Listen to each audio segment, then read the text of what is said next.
How to add admin on Facebook page. First of all, open Facebook app. Then top right corner, tap three line button or profile picture button and tap pages. Now switch to the page where you want to add an admin. Then again tap right corner, tap three line button and scroll down, and setting and privacy section, tap setting. In audience and visibility section, tap page setup, tap page access, tap add new, tap next and search.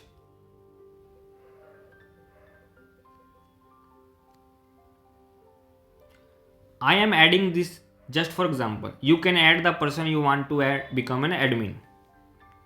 Select the permission you want to give to other admin. Then tap give access. Enter your password and tap confirm. Now the other person has to accept your invite within 31 days to become an admin. Please subscribe our channel for more tech videos. Thank you.